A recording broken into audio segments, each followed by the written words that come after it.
നമസ്കാരം. സാഹിത്യകാരി കെ.ആർ. മീരയുടെ കലാച്ചി എന്ന ഗ്രന്ഥം മോഷണമാണോ അല്ലയോ, അതോ യഥാർത്ഥത്തിൽ അവരുടെ സർഗ്ഗഭാവനയിൽ ഉരുത്തിരിഞ്ഞ ഒരു കൃതിയാണോ എന്നുള്ളതിനെ സംബന്ധിച്ചുള്ള ചർച്ച ഇപ്പോൾ സാഹിത്യലോകത്ത് അധികമില്ലെങ്കിൽ പോലും, കാരണം ഈ ഇടതുപക്ഷ അനുഭാവികളായ സാഹിത്യകാരന്മാർ ഇത്തരത്തിൽ അവർക്ക് വേണ്ടപ്പെട്ടവരാരെങ്കിലും എന്തെങ്കിലും ഒരു മോഷണം നടത്തിയാൽ, അതിപ്പോൾ കവിത മോഷണമായാലും കഥാമോഷണമായാലും അതിനെ സംബന്ധിച്ച് ഒരുപാട് വാദപ്രതിവാദങ്ങളിലേക്കൊന്നും പോകാറില്ല. ഒരു പക്ഷേ അതിനെ ന്യായീകരിക്കാനായിട്ട് നിരൂപക സിംഹങ്ങളെന്ന് സ്വയം വിളിക്കുന്ന ചിലർ ഇറങ്ങിത്തിരിക്കുകയും ചെയ്യും. അത്തരത്തിലുള്ള വാദപ്രതിവാദങ്ങൾ സാഹിത്യലോകത്ത് നടക്കുന്നില്ലെങ്കിലും സാമൂഹ്യ മാധ്യമങ്ങളിൽ ചൂട് പിടിച്ച് നടക്കുകയാണ്. അതിനിടയിലാണ് മറ്റൊരു വിഷയം ഇതിനെ സംബന്ധിച്ച് ചില ചോദ്യങ്ങളായി കെ.ആർ. മീരയ്ക്ക് നേരെ ഉയർന്നു വരുന്നത്. ആ ചോദ്യങ്ങൾ ഉയർത്തിവിട്ടത് ആദ്യമായി എൻ്റെ അറിവിൽ ഞാൻ ആദ്യം ശ്രദ്ധിക്കുന്നത് സാമൂഹ്യ മാധ്യമങ്ങളിൽ ആദിത്യ വിക്രമൻ എന്നൊരു FB ID യാണ്. ആ ഐഡിയിൽ ചോദിച്ചൊരു ചോദ്യം, ഈ കലാച്ചി എന്നുള്ള കൃതിയുടെ പേര് കണ്ടപ്പോൾ അദ്ദേഹം പെട്ടെന്ന് വിചാരിച്ചത് ഇത് കല്ലാച്ചിയെ കുറിച്ചായിരിക്കും. കല്ലാച്ചി എന്ന് പറയുന്ന നാദാപുരത്തെ ഒരു സ്ഥലമാണ്. നാദാപുരത്തിൽ 2001 NDF ഭീകരവാദികൾ ബോംബെറിഞ്ഞ് കൊലപ്പെടുത്തി.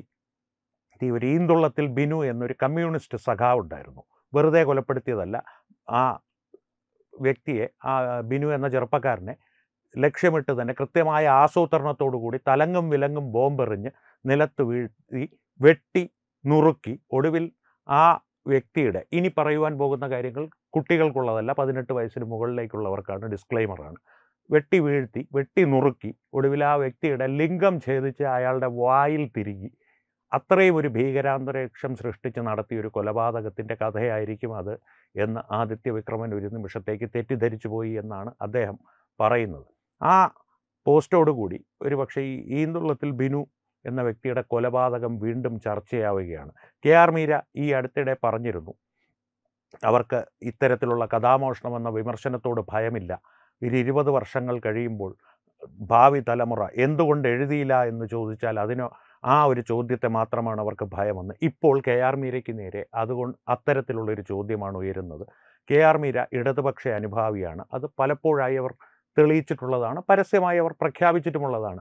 എം സ്വരാജിനെ പോലുള്ളവർക്ക് വേണ്ടി പ്രചരണത്തിന് ഇറങ്ങുകയും അല്ലെങ്കിൽ സാമൂഹ്യ മാധ്യമങ്ങളിലൂടെ എം സ്വരാജിനെ വിജയിപ്പിക്കണമെന്ന് അഭ്യർത്ഥിക്കുകയും ഒക്കെ ചെയ്യുന്നത് വഴി താനൊരു ഇടതുപക്ഷ അനുഭാവിയാണ് എന്ന് സംശയത്തിനിടയില്ലാത്ത വിധം പ്രഖ്യാപിച്ചിട്ടുള്ളൊരു വ്യക്തിയാണ് കെ.ആർ. മീര. അങ്ങനെയുള്ളൊരു സാഹിത്യകാരി എന്തുകൊണ്ട് ഇത്തരത്തിൽ അതിക്രൂരമായി ഒരു കമ്മ്യൂണിസ്റ്റ് പാർട്ടിയിലെ അംഗത്തിനെ മതഭീകരവാദികൾ കൊലപ്പെടുത്തിയതിനെക്കുറിച്ച് ഒന്നും എഴുതുന്നില്ല?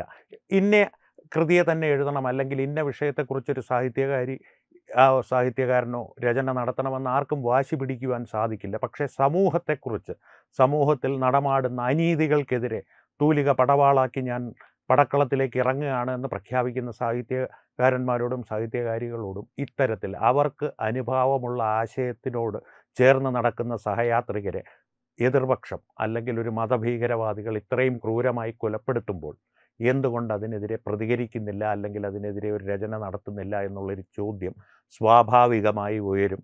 ഈ ചോദ്യങ്ങളെ മീര ഭയപ്പെടുന്നുണ്ടോ ഇല്ലയോ എന്ന് എനിക്കറിയില്ല. പക്ഷേ ഈന്തുള്ളത്തിൽ ബിനു എന്ന വ്യക്തിയിലേക്ക് ഒന്ന് കണ്ണോടിക്കേണ്ട ഒരു ബാധ്യത കേരളത്തിലെ ജനങ്ങൾ അല്ലെങ്കിൽ മലയാളികൾ എന്നുള്ള നിലയിൽ നമുക്കുണ്ട്.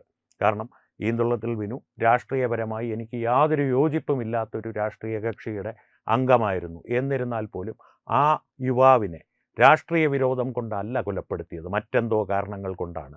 ആ കൊലപ്പെടുത്തിയതിനുള്ള കാരണം ഞാൻ ഒന്ന് ഹ്രസ്വമായി വിവരിക്കാം.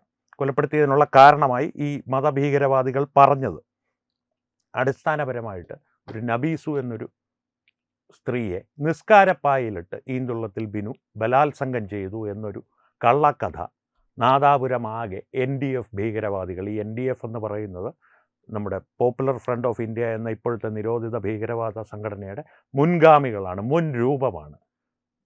PDP എന്നൊരു സംഘടനയുണ്ടാക്കി, ISS എന്നൊരു RSSൻ്റെ തനിപ്പകർപ്പായ ഒരു മുസ്ലിം സംഘടനയുണ്ടാക്കി മദനി തേർവാഴ്ച നടത്തി ഒടുവിൽ ജയിലിൽ പോയപ്പോൾ ഒരു വ്യക്തിയിൽ മാത്രം ഇതിൻ്റെ അധികാരം ഒതുങ്ങിയാൽ അത് പിടിക്കപ്പെടുവാൻ എളുപ്പമാണെന്നുള്ളത് കണ്ട് വിഘടിച്ച് അല്ലെങ്കിൽ അവാന്തര വിഭാഗങ്ങളായി വന്ന ഭീകരവാദികളിൽ സുന്നി ടൈഗർ ഫോഴ്സ്, NDF തുടങ്ങിയ ഭീകരവാദികളുണ്ടായിരുന്നു. അവർക്ക് പിന്തുണയുമായി മുസ്ലിം ലീഗുകാരും ഈ ഈന്തുള്ളത്തിൽ ബിനുവിനെ കൊലപ്പെടുത്തുന്ന സംഭവത്തിൽ നാദാപുരത്തുണ്ടായിരുന്നു എന്ന് പറയപ്പെടുന്നു. കാരണം ഇത്തരത്തിൽ ഈന്തുള്ളത്തിൽ ബിനുവിനെതിരെ ഈ നിസ്കാരപ്പായയിലിട്ടൊരു മുസ്ലിം സ്ത്രീയെ ബലാത്സംഗം ചെയ്തു എന്നുള്ള കള്ളക്കഥ പ്രചരിപ്പിച്ചതിൽ മുസ്ലിം ലീഗുകാരും നല്ലൊരു പങ്ക് വഹിച്ചിട്ടുണ്ട് എന്നാണ് നാദാപുരത്തെ കമ്മ്യൂണിസ്റ്റ് സഖാക്കൾ തന്നെ നമ്മളോട് പറയുന്നത്.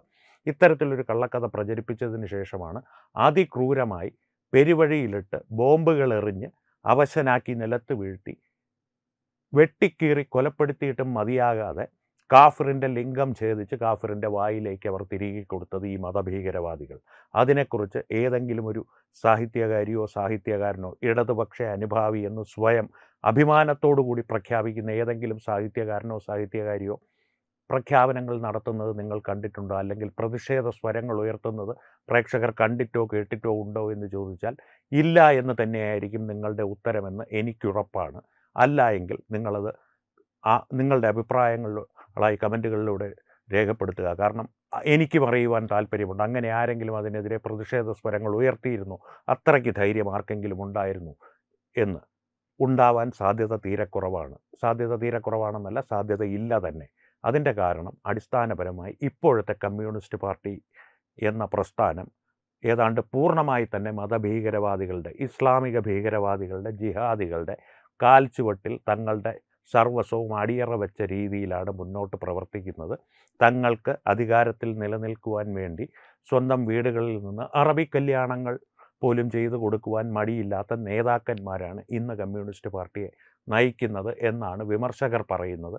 അതിൻ്റെയും സത്യാവസ്ഥ എത്രത്തോളം ഉണ്ടെന്നുള്ളതിൻ്റെ ഒരു വസ്തുത പ്രേക്ഷകർക്കും മനസ്സിലാവും. ഈ കമ്മ്യൂണിസ്റ്റ് പാർട്ടിയുടെ സമീപകാല ചരിത്രം മാത്രം ഒന്ന് പരിശോധിച്ചു നോക്കിയാൽ മതി. അവരുടെ നേതാക്കളുടെയും ഇത്തരത്തിലുള്ള അനുഭാവികളായ സാഹിത്യകാരന്മാരുടെയും സാഹിത്യകാരികളുടെയും പ്രതികരണങ്ങളെയും ഒന്ന് പരിശോധിച്ച് നോക്കിയാൽ മതി. ഒന്നും മേലോട്ടമായി ഒന്ന് ഓടിച്ച് പരിശോധിച്ചാൽ മതി. KR മീരമാരുടെ ഉള്ളിലുള്ള കപടതകൾ നിങ്ങൾക്ക് ബോധ്യമാവും. സാഹിത്യമോഷണത്തിൻ്റെ, കഥാമോഷണത്തിലെ കപടതയല്ല ഞാൻ ഉദ്ദേശിക്കുന്നത്. അത് സാഹിത്യലോകം തീരുമാനിക്കട്ടെ, വായനക്കാർ തീരുമാനിക്കട്ടെ. അവരുടെ ആശയങ്ങളുടെ പിന്നിലുള്ള കപടത അല്ലെങ്കിൽ അതിലെ പൊള്ളത്തരം കൃത്യമായി സമൂഹം അറിഞ്ഞിരിക്കണമെന്നുള്ളത് കൊണ്ട് മാത്രമാണ് ആദിത്യ വിക്രമൻ്റെ പോസ്റ്റിൽ തുടങ്ങി ഈ ഒരു വിഷയം ഇന്ന് പ്രേക്ഷകരുടെ മുമ്പിൽ അവതരിപ്പിച്ചത്. ഈ വിഷയത്തെ സംബന്ധിച്ച് നിങ്ങളുടെ അഭിപ്രായങ്ങൾ തീർച്ചയായും കമൻറ്റുകളിലൂടെ ഞങ്ങളുമായി പങ്കുവയ്ക്കുക. കാരണം ഇതുപോലുള്ള വിഷയങ്ങളിൽ സംവാദങ്ങൾ ഉയർന്നു വരേണ്ടതും തുടരേണ്ടതും കേരള സമൂഹത്തിൻ്റെ ആവശ്യമാണ് എന്ന് ഞാൻ വിശ്വസിക്കുന്നു. നിങ്ങളും അങ്ങനെ തന്നെ വിശ്വസിക്കുന്ന ഒരു പ്രേക്ഷകരുടെ കൂട്ടമാണ്, അല്ലെങ്കിൽ ഒരു പ്രേക്ഷകരുടെ സമൂഹമാണ് എന്ന് ഞാൻ വിശ്വസിക്കുന്നു.